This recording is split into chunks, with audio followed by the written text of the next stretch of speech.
Hey. Verity looked back to see Spike approaching her. Oh, hello, Spike. Spike stopped right next to her before asking, You didn't seem to be having a good time back there. Something wrong? Pasta thing, she thought, but instead she just said, Nothing really. Spike then gave her a look that said, You and I both know it's not just nothing. What's really wrong? Did something happen? Verity thought for a moment before saying, You could say that. Is this all I can help you with? Possibly. Well, what is it? Ray took a deep breath. It was now or never. Spike, what do you think of me? Spike did a double take, seeing as the question had caught him off guard. At that instant, several thoughts ran through his mind, the most notable one being whether Ray found out about his secret or not.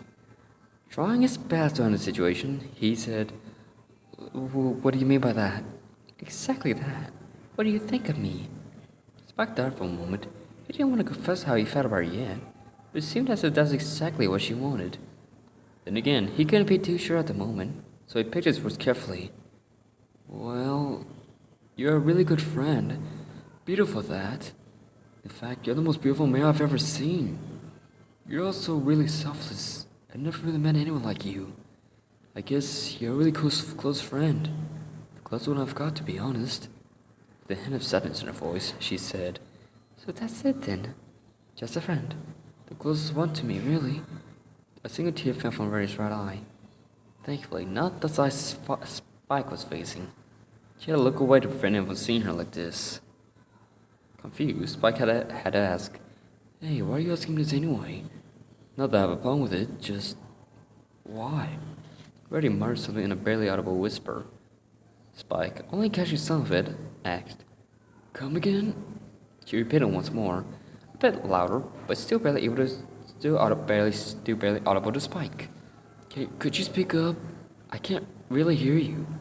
Deciding to get over with, Rory looked at him, tears streamed down her face, and shouted, Because I love you! Shock was all that could be described to explain Spike's facial expression as Rory continued, I love you, Spike. I really do. You mean so much to me. So much so that I couldn't help but fall for you. As she continued to cry, she looked up at Spike with pleading eyes. Rory, if you don't love me, that's alright. You have every reason to do so. But Rory, after all, I've all been using as a pincushion this whole time. You've done so much for me that I couldn't possibly think of you loving me back. I'm sorry, Spike. I shouldn't have been so unfair to you. Rory! At this, she looked up at him, startled for a moment as he spoke. I never thought, not even once, that you weren't fair to me. I helped you at the boutique because I wanted to. Mostly just spend more time with you. If I had to work myself to death, I'd still do it for you. I don't know how you came to think that you've been treated unfairly this whole time, and frankly, I don't really care. Freddy cringed at those last words. If for a second, as Spike continued, all I care about is seeing you happy, so please, don't cry. I always hate when you do that. Spike then proceeded to wipe the tears off her eyes. With all that said and done, Reddy soon needed a clear answer.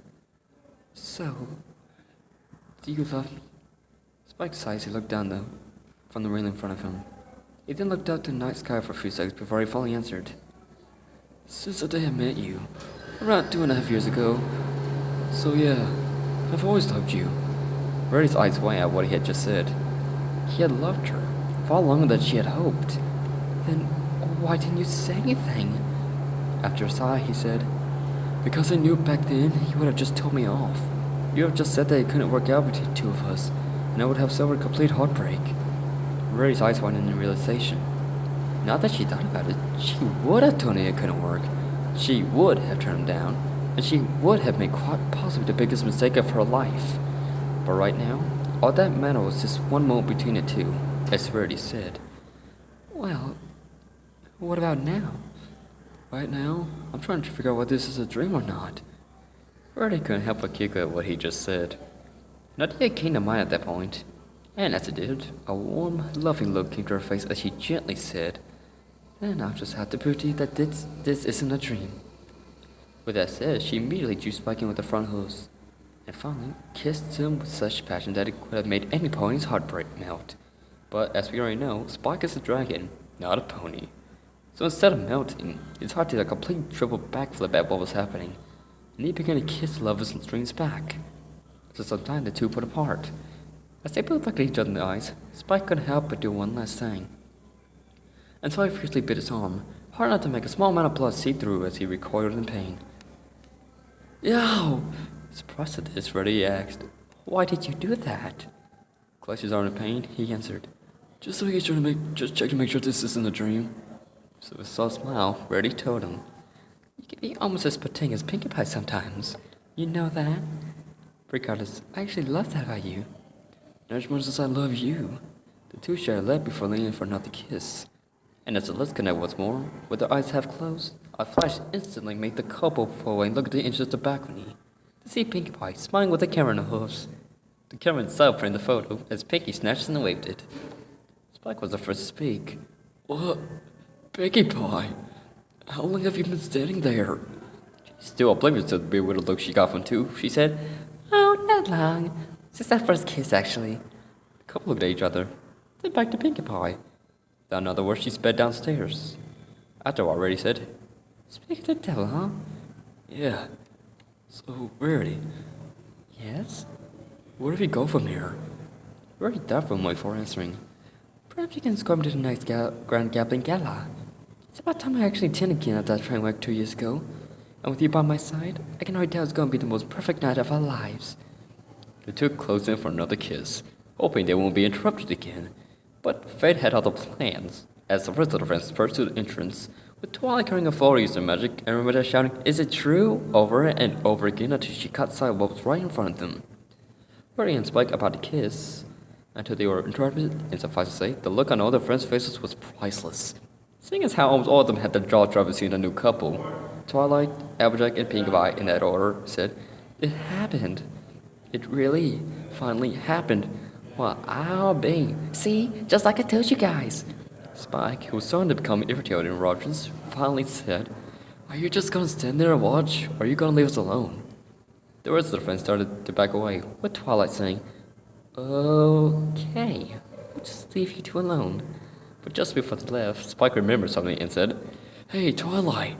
The aforementioned man looked back as Spike said, "You said it wouldn't happen in a million years."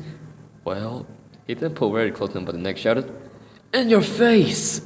He then proceeded kissing Rarity. She giggled uncontrollably. The last thing Twilight did before leaving with the rest of the friends was simply rolling her eyes, while Rainbow Dash and Pinkie Pie both snickered at Twilight over this.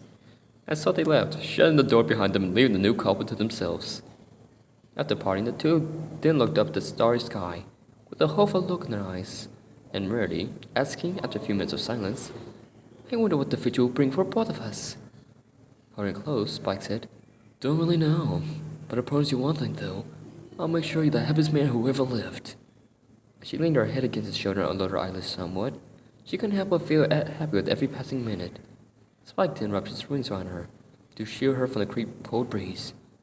"You've already done that. Thank you, Spike." "You don't need to thank me. After all, I will always love you no matter what." "I love you too, Spike. I really do. And one more thing." Doug looked down at her. "What is it?" "Happy birthday, Spike." Spike simply smiled. Before kissing her again, he said, "Greatest birthday present ever." The two lovers had a long time ahead of them. As the moon and stars shine bright beautifully, so does the future. Meanwhile, Rainbow Dash, in her usual blunt way, stayed their friends as they made their way back to the library's main room. I wonder how the kids are gonna look like." And all the rest could do was shrug, as several ideas came to each of their little minds. Little did they know, they would soon find out in a few years. The end.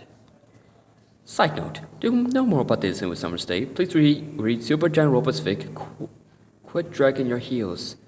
And yes, I did ask for permission for including him in the fic.